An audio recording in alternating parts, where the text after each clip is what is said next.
Can you both talk a little bit about what your experience in school has been? What do you wish, what was it like, I guess, and what do you wish was different around you, whether it's from your school or from your peers?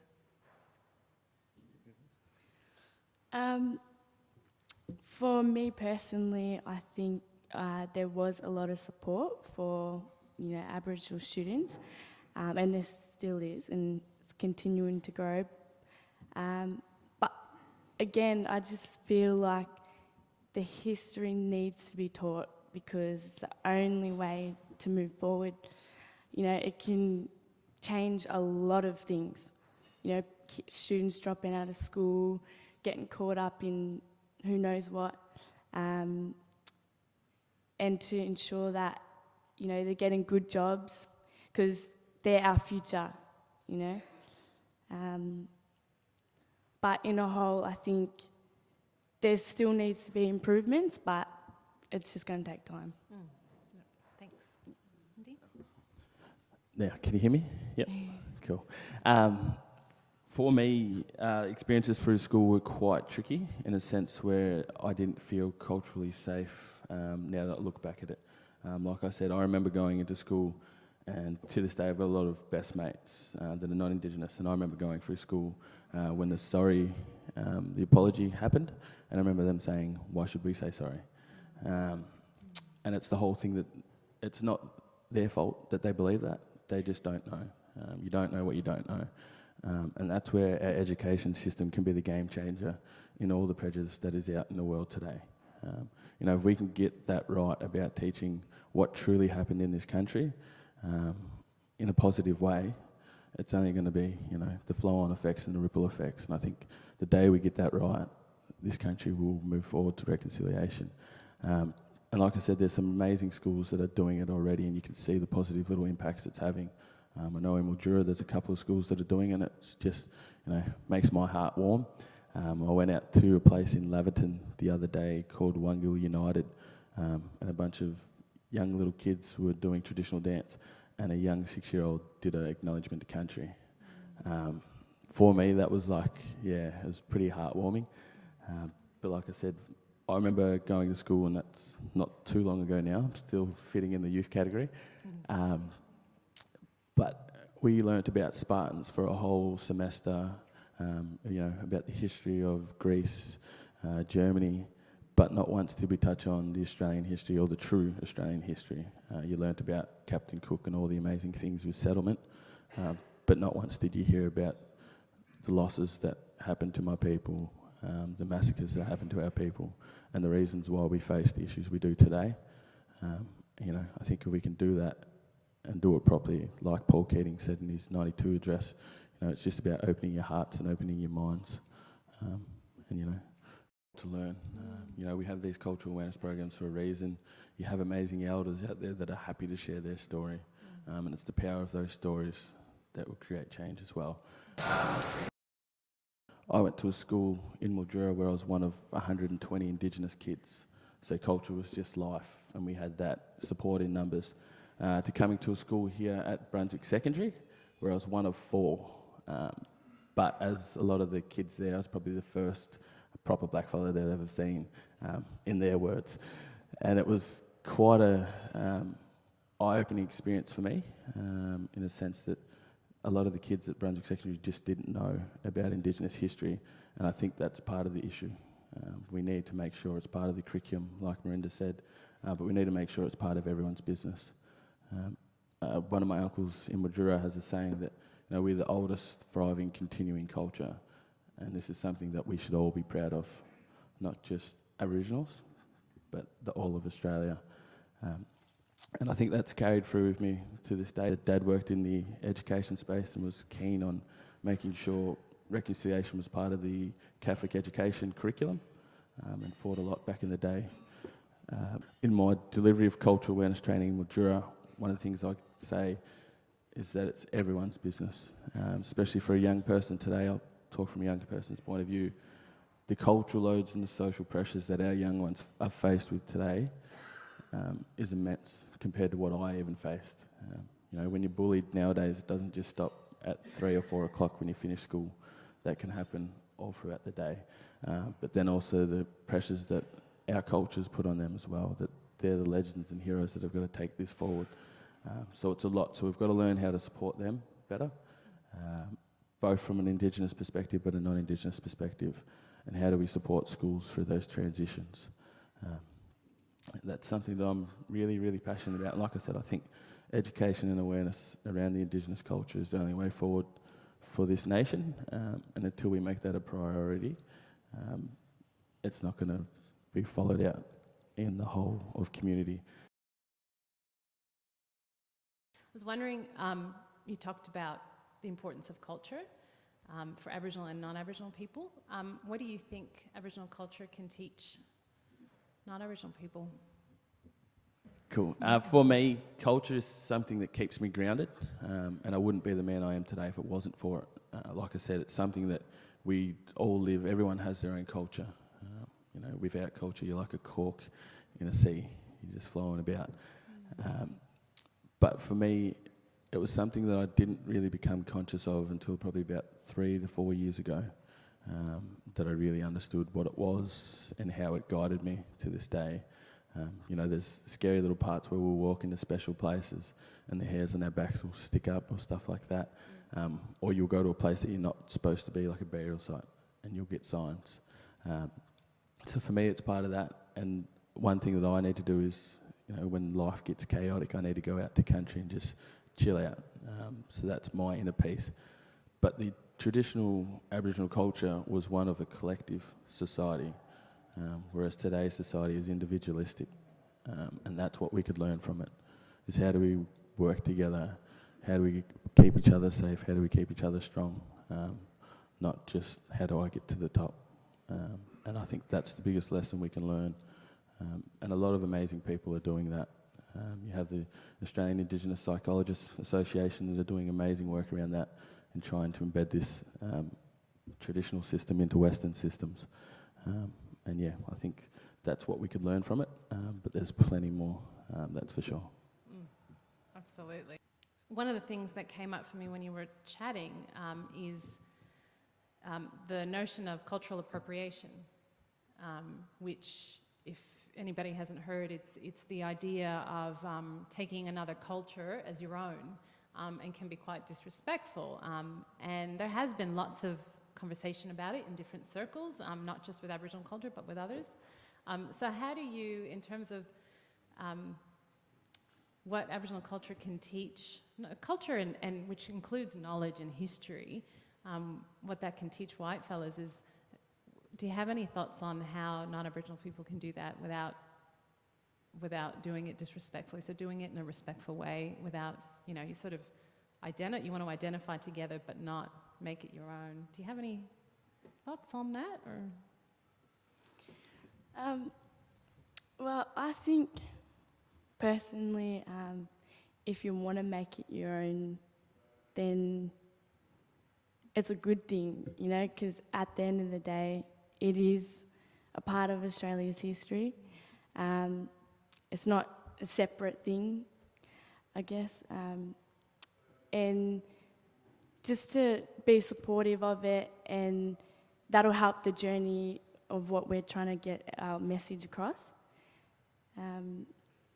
And I think, you know, there's many things that you can learn from our culture. Connection to one another, you know, stories, oral teachings, painting, dancing, it all comes back to that sense of belonging. And that's the important part, to feel like you belong to something. And I think, yeah, our culture is very strong in that space. Yeah. Thank you. To answer in the easy sense is just ask. But at the same time is don't be tokenistic. And one thing that our mob will see is if you're not genuine with them, they'll see right through you. Yeah, So one thing you've got to do it compassionately and respectfully, and make sure you're genuine about it, because we'll see right through you. I know times and times again when I worked at Madas, you'd get the non-Indigenous employees coming up and they're like, Indy, got any advice for me? I said, be genuine. Especially kids. If you're ever going to work with kids or try and talk to kids, they'll see you right through it as well. So it's about that, and it's how do we walk the walk together. We normally talk the talk, but how do we walk the walk? And it's just one of coming together and being united on it, and just actually collectivising our voice. And I think that it's not an easy thing to do. The things that Reconciliation Victoria are doing are already taking steps towards that. So it's how do you enhance that, and how do you just keep taking those steps. But for me, it's just, make sure you're genuine, respectful and compassionate. It's an exciting time in Victoria with the development of treaty and state government having self-determination on the agenda, we think, in a meaningful way. What do you think about those conversations, and how do you think Aboriginal young people need to be engaged in those conversations? So I actually spoke at the Self-Determination Forum on the youth panel, which was the first state one, and it was around how do youth have their voice in this process, and how do we make sure that we are involved. And it's one of making sure that our community work together to do it. This is such an exciting stage for Victoria, but at the same time it's such a scary stage, in the sense that with great power comes great responsibility. And this is where exactly Victoria is in at the moment. So it's how do we become united on a front to take those steps forward. And there's so many different communities, and every different community has its own issues and has its own, ways of working. So it's such an interesting aspect. But the steering committee at the moment that's working on how do we move forward has 2 youth members that are part of the voice, which is really inspiring to see. And they're both very young, wise and smart people.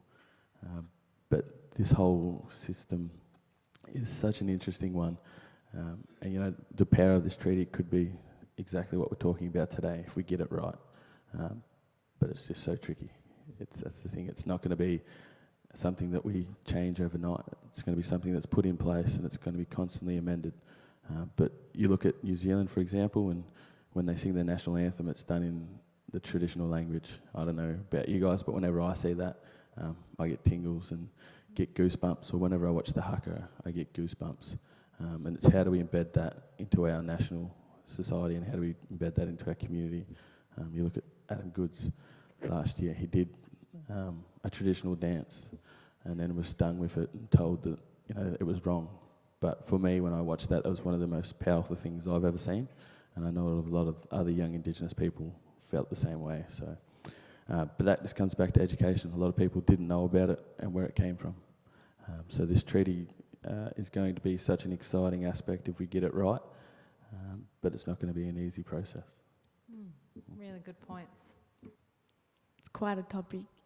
I'm still learning about, conversations of treaty, and but I definitely think there needs to be one, just so everyone is kind of clear, what the boundaries are, I guess, and expectations, in a respectful manner. Like Indy said, it's gonna be a long process, but you'll always have to adjust it. But it's always going to be, better for our youth in the future, because it's going to be there when we're all gone. It's still going to be there for their kids to come and so forth. Thanks. What's your sense of what the level of knowledge is around treaty and the activities now with non-Aboriginal young people across the board here in Victoria? Do you have a sense of whether it's people know it's happening but just don't know exactly what it is and how it's working, or, probably depends on... Well, when I was doing events for NAIDOC Week, I was excited to tell my friends that I won the title of Miss NAIDOC for 2016. And it came to a shock to me because they had no idea what I was talking about. And, in our community, it's a massive thing. It's very, very, it's an honour. And when I was telling my friends, and then they were telling their friends, because they didn't know, they didn't, I guess the value wasn't as much.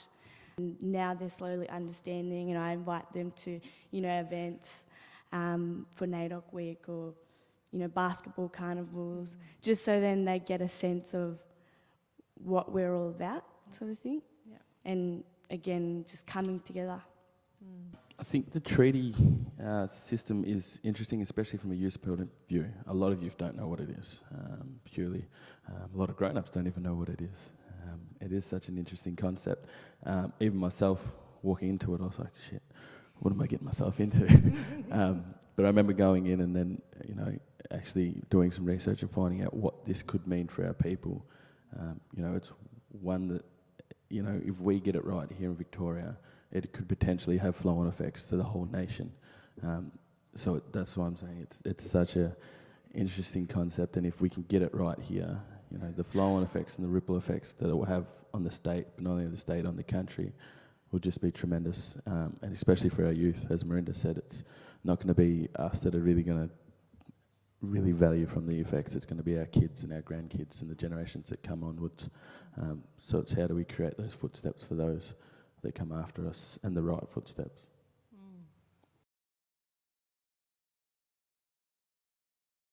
And what we want you to do in those circles or groups is to actually stop and reflect and let what Marinda and Indy said soak in.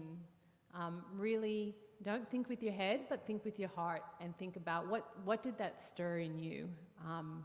What questions do you have? But more importantly, what does that stir in you in terms of what you might take away from that to progress reconciliation locally, individually, and taking that back to your group or to your networks and your circles? There are a lot of things going on in the education sector, but there's not necessarily, sometimes in a school it may be, if there's a teacher who's particularly passionate about it, and there may be things going on in some areas that other people don't know about.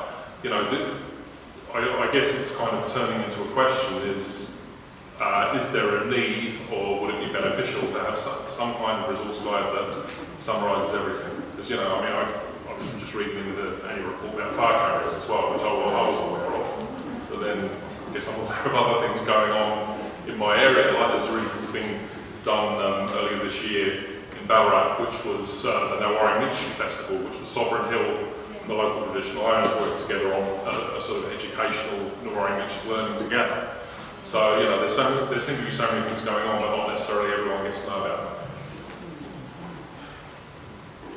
Thanks, Paul. Yeah, Paul. True reflection. Marinda, do you have any thoughts, or does that bring anything up for you that you wanted to say? For me, it just comes back to the communication, and that's exactly it. There's so many amazing places that are doing so many amazing things in silos, though, in a sense. And it's how do we work better together? And constantly you'll get places that are doing that, and it's just how do we do it better, in a sense. Like I said, I know in Mildura there's a school that's starting to do work like that, and they have a career engagement team which is filled with the Clontarf, the Kessos, and just normal teachers and staff. And they come together, and I think they're recently just a finalist for an award around the work that they're doing. But it's making sure you communicate with each other so you know what's happening in other areas. And it's not an easy one again. And it's going to be something that's different. But I think for the education system, one thing that I'm passionate about is how do we get an Aboriginal history lesson that's just there for mainstream, like there is for the Spartans and stuff, and how do we get that right? And then how do people have localised content added to that? Because at the moment we don't have it. Apparently it's there, but it's not. That's right, absolutely. Thanks, Cindy. Anything to add, Marinda? No. Okay, yep. It's definitely, it's something certainly we've talked about a lot at RecVic, and certainly with my local reconciliation initiative that I'm involved with, it's that lots happening, it's not coordinated. Rec Vic, we've been thinking about, you know, well, how can we support that, or what needs to happen, who's best placed to do that? Because there's some great things happening. We just need to be able to connect the dots, and certainly at a local level, people could be doing that locally. But yeah, there's things that you could borrow potentially from somewhere else in the state too, and then adapt locally with your local traditional owners. All right, next group. Bridget.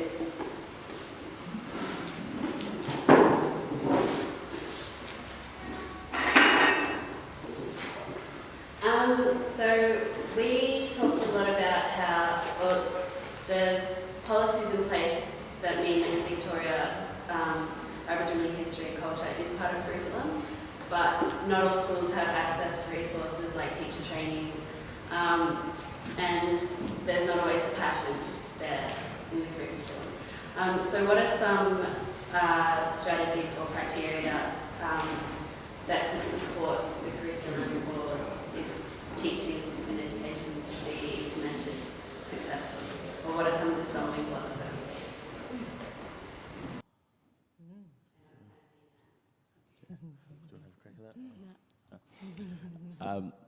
I think I kind of answered it before, but for me it's accountability.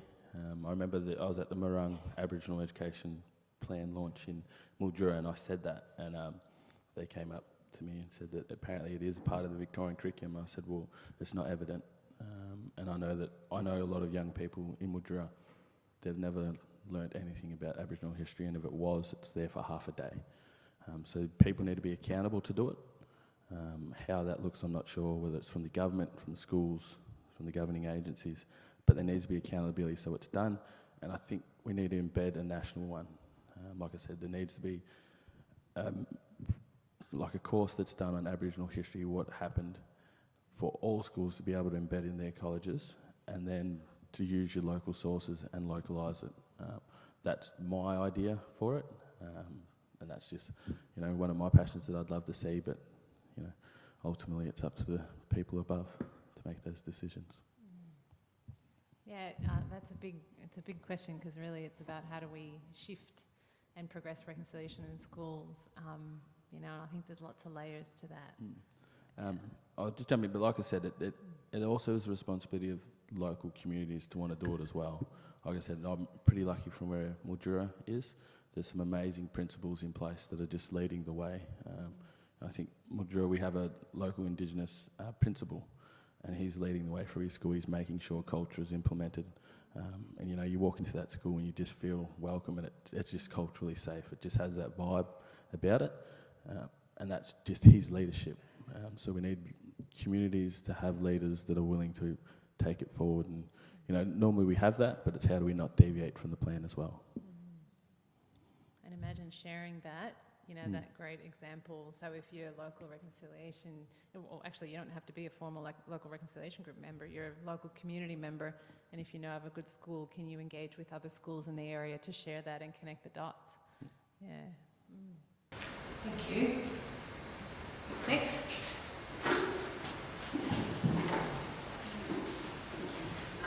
Thanks for coming today and speaking to us.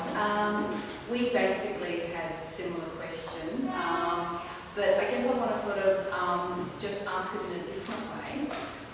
From your experiences as students at school, what ways can non-Indigenous teachers and schools impact on you in a positive way? Like, how can we make you feel secure and safe and feel that your culture is being respected in schools? Have there been incidents in your life where non-Indigenous people, like teachers or schools, have made you feel, you know, safe? Yeah. There's been a moment when, you know, it's been uncomfortable, an uncomfortable feeling where whether it's a student or a teacher would make a certain comment, but it still comes back to the knowledge, because if they don't understand, then yes, we are going to get that reaction. But also people need to be proactive about it and want to do it. Can't really make anyone, like force someone to do it, but it's in the best interest for everyone, I think. But also just being involved and supportive. That's the main thing, I reckon. I'll second exactly what Marina said. But there's also, the teachers are up against it in themselves. Not themselves, but they've already got such a hard job already. They're trying to teach 30 kids and there's one teacher. And they're supposed to, look after each and individual student and give them the time. And for me, that didn't work because I just didn't have the support system, and I ended up dropping out, doing some silly things as a young person does. But then I went to TAFE, and for me, the vet sector worked better because it's based on the trainers, the way the trainer learns, and it's all about the student. And that really was good for me, and that's probably the positive experience I had was when I went to TAFE, the teachers and the way they treat the students, because it's based on the learner. Whereas in mainstream schools, it's not the teacher's fault. They're trying to deal with 30 kids, but at the same time trying to base the learning on the individual. They're up against the odds, and they all do amazing work. And you'll find the teachers that normally have that positive experience on the kids are the ones that step outside the boundaries and make sure they all get to know the 30 kids. But it's an amazing workload. And I remember I had one science teacher when I was at Chafee, and he just, valued me for me, and was just genuine with me. And that's the thing is, I found some teachers just weren't genuine because, they have to deal with 30, 50 kids a day. So it's how does the education system better support them to be able to do their job better? That's what I think. Great points. Thank you. Just real quick, I agree with you 100% in the way that our culture is being diluted as the years come. But also at the same time, I think it's evolving and it's changing. But one thing I realised was, because I grew up in foster homes, and it wasn't until I lived with my family, which was only 3 years ago, it wasn't until then when I actually learnt about my culture. So again, there's that disconnection. And growing up in that kind of environment with people that are not your blood, it's hard to, I guess, kind of find yourself. And I didn't find myself until I learnt my culture. And I think that's one of the things that's like just pushed me to graduate and, work and just always persist.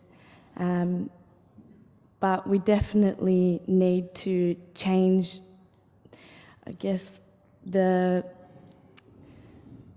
change that space, because it is being diluted. And like I said in my speech, that unless we do something, it's going to be lost. I learnt most of my stories and cultural activities off elders, aunties and uncles, people that are older than me, and they're the people that I enjoy sitting down with, because I could just sit there all day and listen to what they have to say. And it just comes back to having a sense of belonging.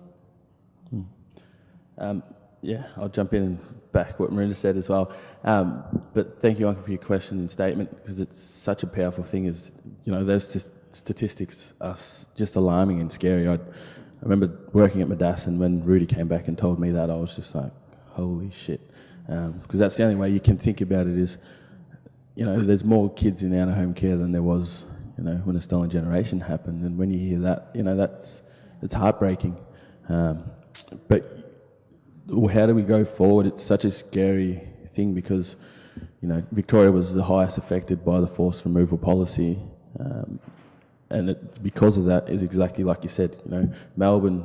There's so many different mobs here. It's no longer just Wurundjeri and Bunurong like it used to be back in the day.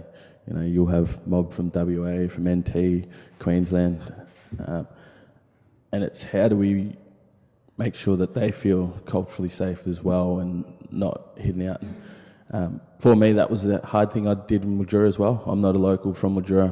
I'm a muddy man, so my mob's from the Balranald area. But part of my belief is what little culture we have left, we have to take it and grab it, and practice it respectfully. And, we had a young men's traditional dance group, and not one of us was from the same tribe, or not a majority. We had people from Barkindji, Nudgy Nudgy from WA, but we were all river people, so we called ourselves the River Warriors. And uncles taught us dances from the local area and gave us permission to dance on their country.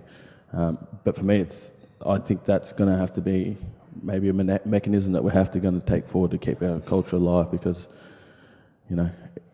a lot of young ones can't go back to where they're from to learn their original culture. It's how do we embrace each other's culture but do it in a respectful fashion, and make sure we embrace where it came from and do it respectfully. One was watch NITV to educate yourself and tell all your friends and family to do likewise. We hope that treaty will be unifying when we achieve it. Education is beginning to happen. Many people here will be aware of the curriculum initiated by the Stonington Group that's been forwarded on to at least 3 other municipalities who've requested it. And also the local traditional owners, the Bunurong, have requested to adapt it for other areas that they're traditional owners of, so we're quite excited about that. Young leaders such as today's speakers give us hope for the future. Reconciliation groups could agitate for place names to be changed back to original Aboriginal names, like Punch Bin instead of Mount Eccles, e.g. And last but not least, the generosity of Aboriginal peoples in accepting us white fellas has been heartwarming.